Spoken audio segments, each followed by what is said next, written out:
Hello everybody, my name is Daniel, and today I'm going to be showing you how to put a cross stitch onto a piece of clothing or fabric. So, some of the materials you're going to need, obviously, are colors, a hoop. In this case, I have a 4-inch hoop.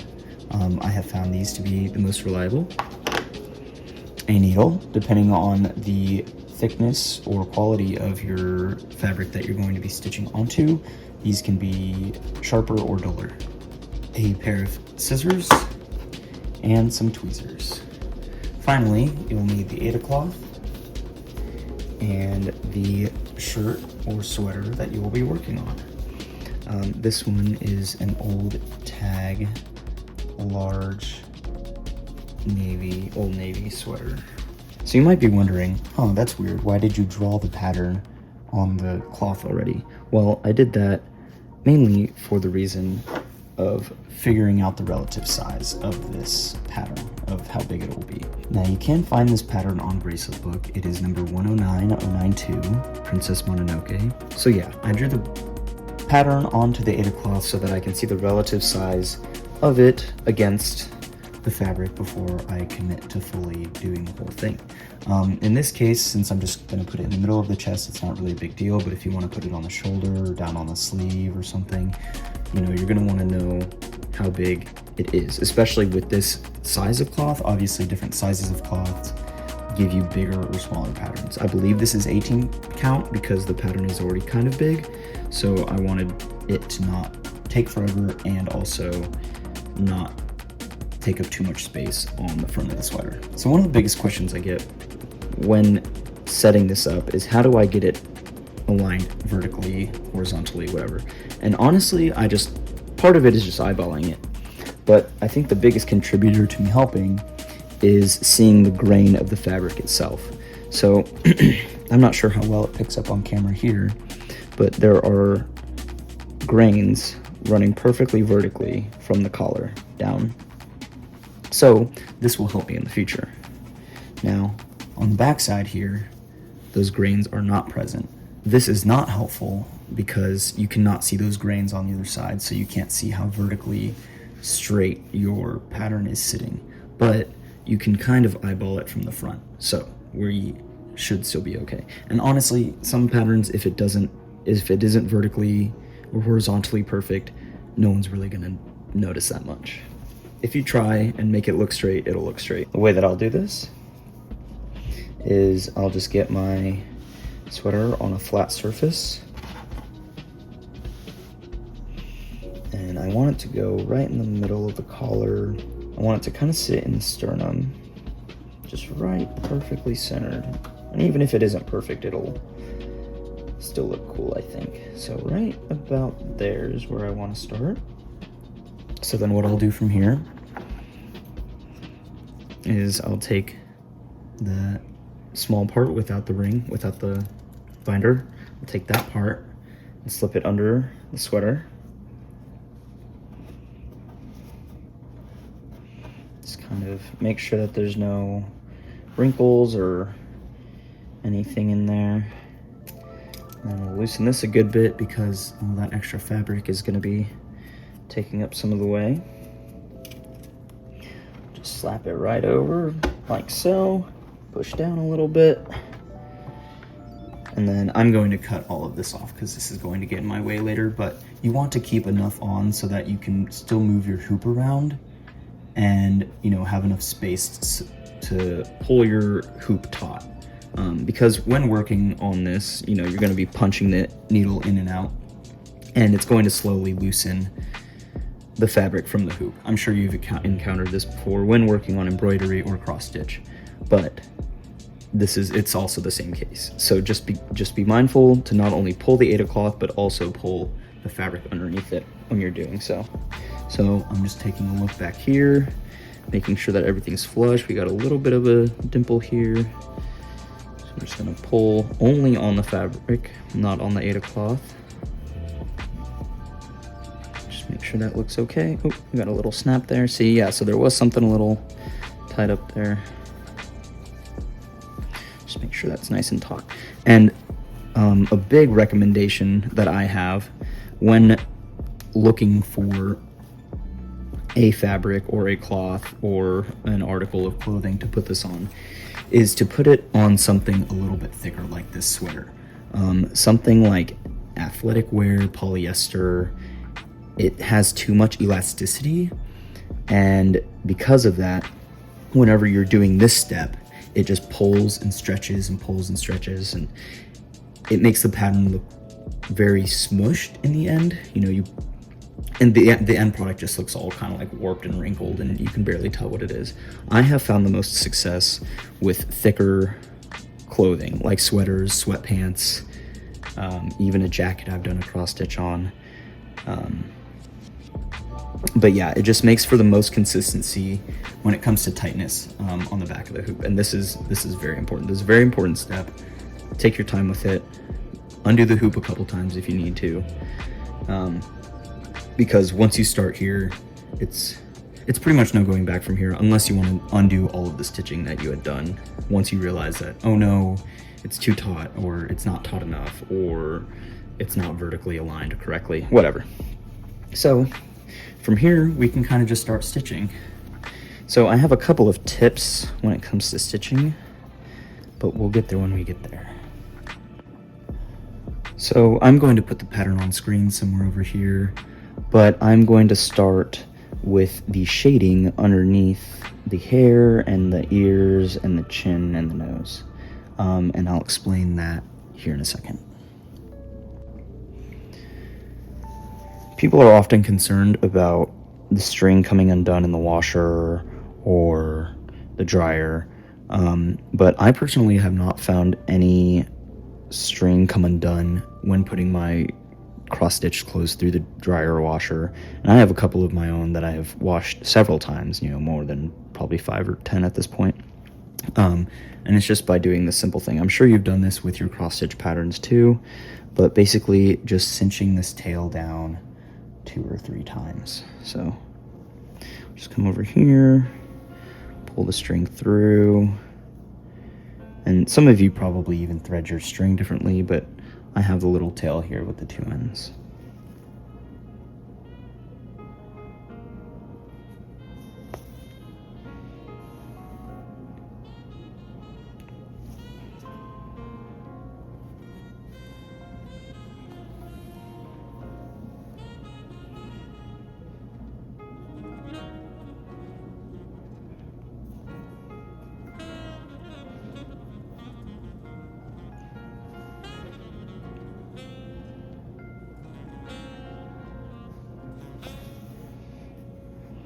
This is number 2.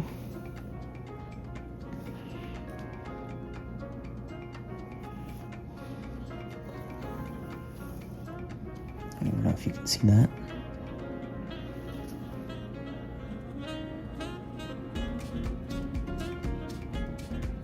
I might need to get a slightly sharper needle. Sometimes it can, with these thicker fabrics, you gotta push a little bit harder if you don't have a sharp enough needle. Okay, and that is cinch number 3. So just those 3 cinches right there is enough to hold that string in place for a good while. If you want to do more, you can. I've not tried 2 or 1. I don't recommend it. I think 3 is a good minimum. So yeah, we'll just keep on going.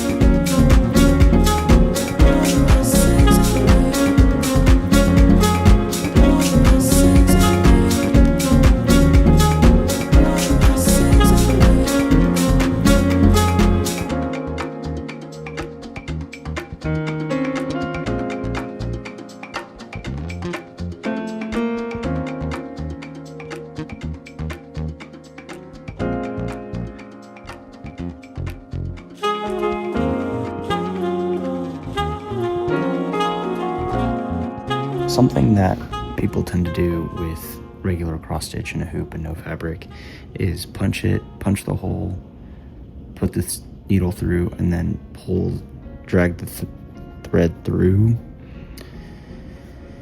and drag it along. I have found that causes a lot of abrasion and tends to make the string break pretty frequently. So what I'm saying is basically punch punch, and then pull it through like that. That causes a lot of wear.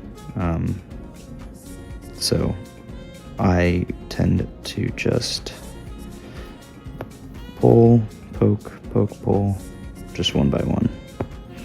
It saves a lot of time when you're not having to replace the string on the needle every couple of stitches. It just makes it last longer. And you will get thread that breaks or, whittles down. That just happens, especially with heavier fabric like this and it just rubbing up against that all the time. So if that happens, that is pretty common. Okay, so funnily enough, as I was talking about double checking your orientation, as you can kind of see, mine is off. It is at a diagonal now. So I'm gonna undo this. Luckily, I haven't gotten too far into it. I'm just gonna undo it and then realign the aida cloth.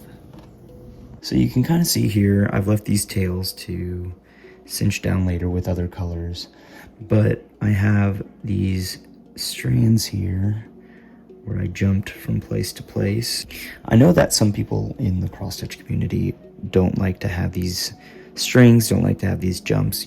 Sometimes they'll say, cut it if you have to jump more than like 3 or 4 squares, whatever. I don't really care about that. I feel like that just takes away from your time where you could be cross-stitching. So I leave these jumps in, and I do that for mainly one reason, and that's because you're going to be coming over this with thread anyways. So you're going to be stitching over here. So I'm going to be stitching on top of this. It's going to close up. It's going to flatten it out. And that will make it so that whenever you're putting the sweater on and off, your finger, your fingernail, whatever, doesn't get caught on that string. It'll all be matted down by all of the other colors that you intend to put on top of it.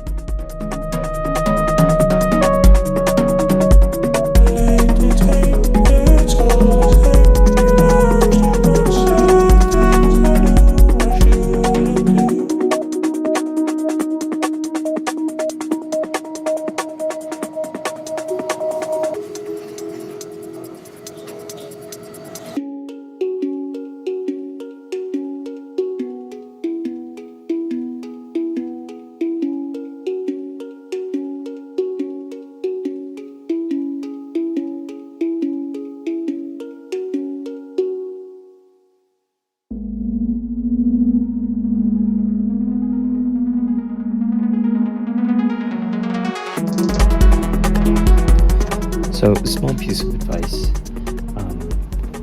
whenever you are taking on and off your hoop, because eventually you are going to have to do that, whether it's because you have to move the hoop because the pattern is a little bit too big, or you have to take this off because the needle won't fit and you're trying to tie off a string. Either way, just before you start tightening your fabric, just make sure that your hoop is loose, because I have ripped a hole in a shirt while working on it because the hoop was tight and I just pulled on it and then there was a hole and I had to cinch it up and it didn't look great, but it's okay. What tightening basically looks like would just be making sure there's no wrinkles on either side. And I mean, like, at this point with this pattern, you can kind of see the outline here. Like, I've worked my way up this side, so it's going to be very hard for any sort of new wrinkles to form in here because it's already kind of flattened out everything else. Another point of mention is that it has kind of, let me zoom in here. As I've worked on it, you can kind of see I've kind of covered up other string that has run across. So like this white string kind of here, this pink string down here.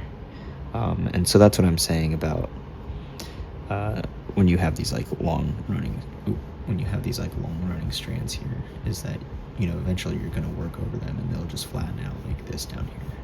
So it's not something to worry about. And like this strand, I'm going to run over it because I know that I'm going to be working up here eventually. And then I'll show you how to do the double knot tie whenever you have nothing else to, no more fabric to cinch down. Okay, so now I'm going to show you how to double knot.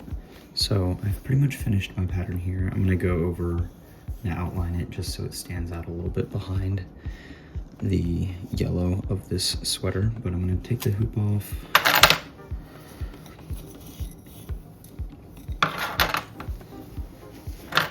And then I'm gonna see where I start, but I'm just gonna go underneath some 2 local cinches that I've already made. 2 local stitches, I guess. Kind of like that. Just go under 2 of them. And then right before this closes, just stick it through there. And then it creates a little knot, and you just want to pull it tight just a little bit. And then repeat that process. It doesn't really matter where it is in relation to the knot, but I'm gonna go right over here.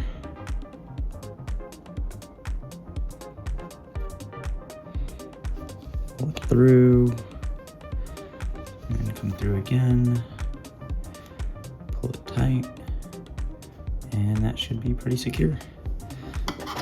From there, you can just cut it. Come on, there we go. And then that's what the back of the pattern looks like. And then, yeah, once I put an outline on it, I will show you what the process of pulling all of this aida cloth looks like. Okay, so I have finished the outline, as you can see, kind of. And what I'm going to do now is very carefully cut as much excess aida cloth around the pattern off as possible. Now I want to leave a little bit, maybe 1/4 of an inch, you know, maybe 4 or 5 squares, I guess, is another good reference. So one thing I like to do is kind of just like come in from the underside, have that tension there from the string holding up the sweater, so then I don't accidentally cut into anything. Just like that, kind of like cutting hair almost.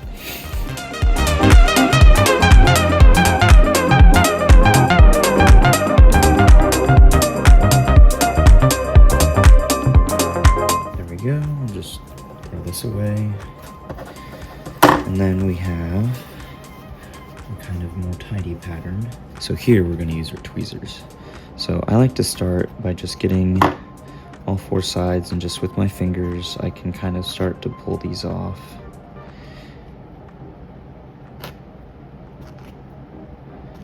Might have to pinch a little bit and pull. But the more of these that you pull off, the easier it is to take off, to pull out.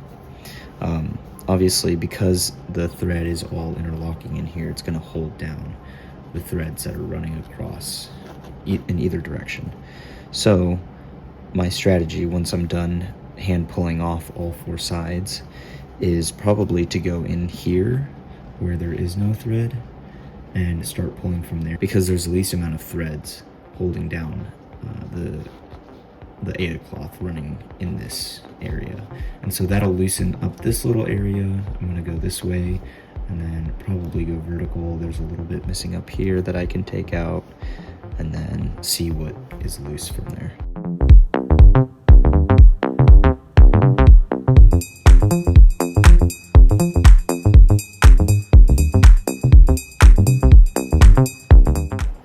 Okay, so now you can see all these frills out here. And you can kind of see this big gap here. I can stick my finger under there of anything where there's not any stitching. So I'm definitely gonna work my way vertically this way and then work on this patch over here. With a bigger pattern, you are gonna get more pressure on the aida cloth, and it is gonna be harder for you to remove it.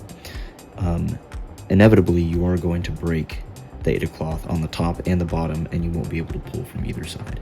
If that's the case, just keep on moving, keep on working. At some point, you're going to be able to kind of pinch the pattern, and with a needle or something, you can kind of finagle the aida cloth out through in between 2 stitches. So yeah, I tried to get through here, but there's a lot of pressure holding down the Aida cloth. So I'm going to cut here so that these get a little bit shorter so that I can make it a little bit more maneuverable. You'll understand if you do this. The less there is, the easier it is to pull off.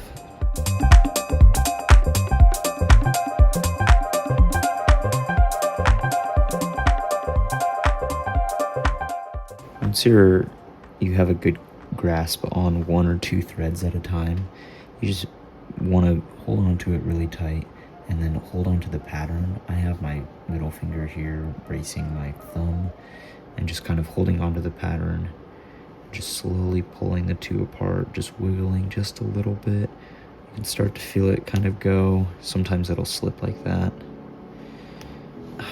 or it'll break just like that.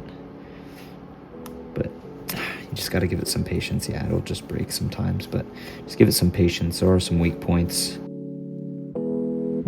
The night is young, so am I. Ain't gonna be here too long. Let's enjoy the ride. Gonna bust my moves, see what I find. Gonna get my drinks in now, lose track of time. Cause when you move like that, it ain't easy. I can't keep up now, take it slow. And back and forth, all the dance floor got hazy. And just before I let go, yeah, she said, you've got your noises for play. No, we don't fuck around. And maybe it's the DJ. To the sound. And here is the completed pattern. I think it turned out pretty good. It's not perfectly straight. You can kind of see some of these vertical lines here don't match up perfectly with the line here. It's kind of curved and then straightens out, but I should be okay. If I hold it up a little bit, it's pretty much centered, pretty much straight. So yeah, I think it turned out pretty good. Thanks for watching.